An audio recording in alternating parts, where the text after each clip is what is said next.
Hello everyone and welcome to Charlottetown Rural's first annual Relay for Life. My name is Grace and I'm joined with Peter and Brandon, and we are thrilled to be here as your MCs today.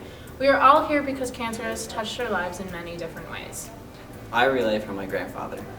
I relay for my Nana. And I relay for my family members who had cancer. We'd like to begin by acknowledging that the land on which we gather today is the unceded and traditional territory of the Ababit-Bigmar First Nations.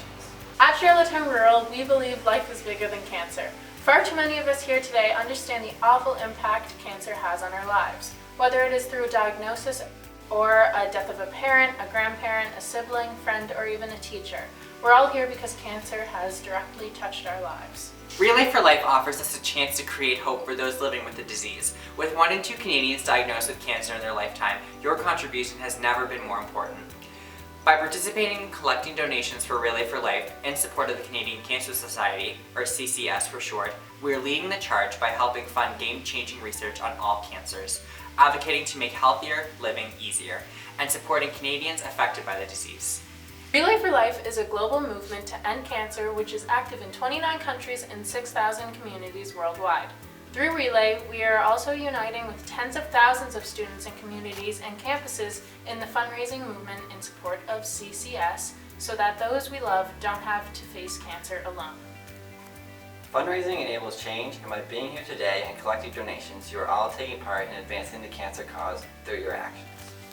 The Canadian Cancer Society will take the money we have raised to make a real impact. They are different from other cancer charities or foundations because they take a comprehensive approach to the way they take action against over 100 types of cancer. Last year, nearly 11 million people reached out to the Canadian Cancer Society for information and support online via cancer.ca and over the phone through the free cancer information services. That's 34,200 people a day. These are people right across our community, our province, and right across our country.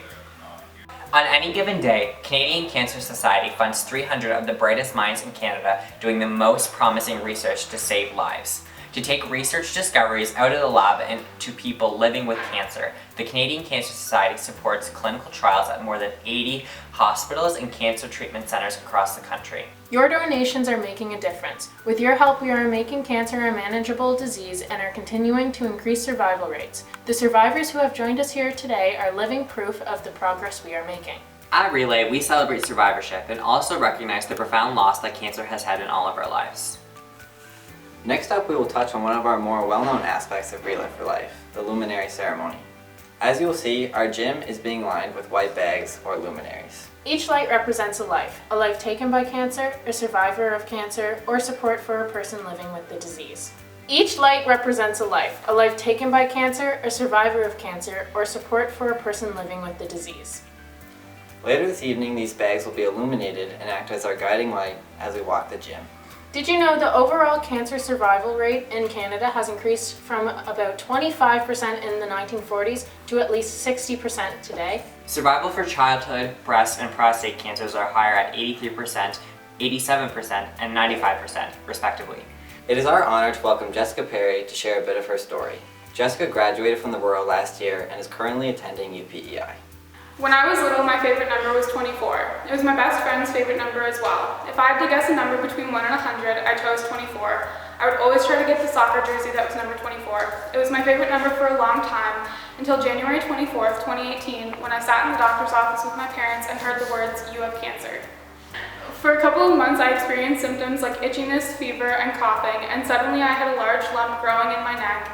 I googled my symptoms and saw lymphoma was the first thing to pop up, so when my doctor told me I had lymphoma, it wasn't surprising.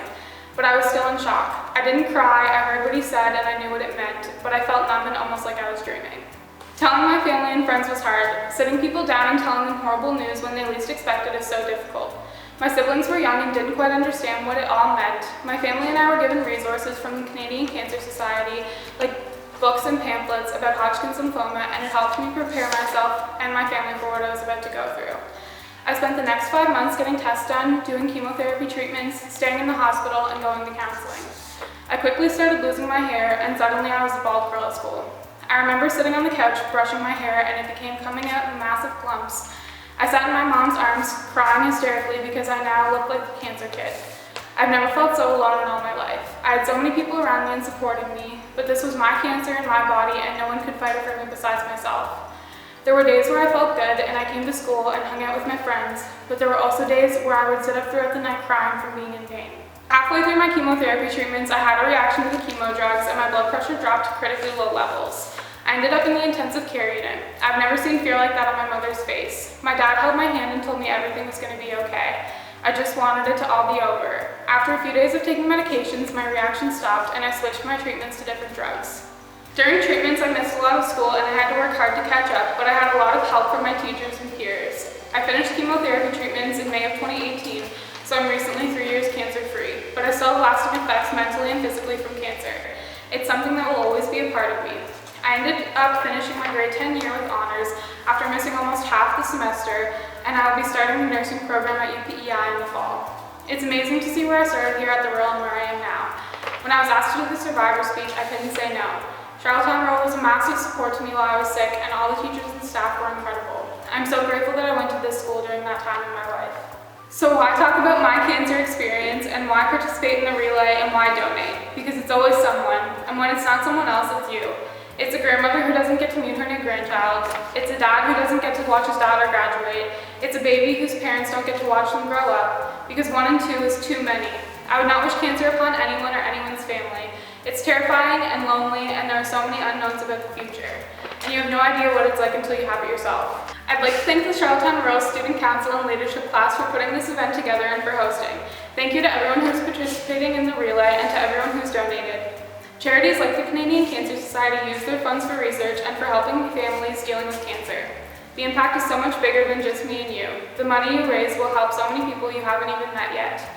The money going into research will change the future of how we treat cancers. By relaying it by donating, you are saving lives. Relay for Life is about creating more survivors, and Jessica's story reminds us how far we've come, and together we are bigger than cancer. Survivors are special members of our community. They symbolize the progress we've made against cancer. They are an inspiration and we cannot wait to walk with them today. Thank you, and we can't wait to see you outside.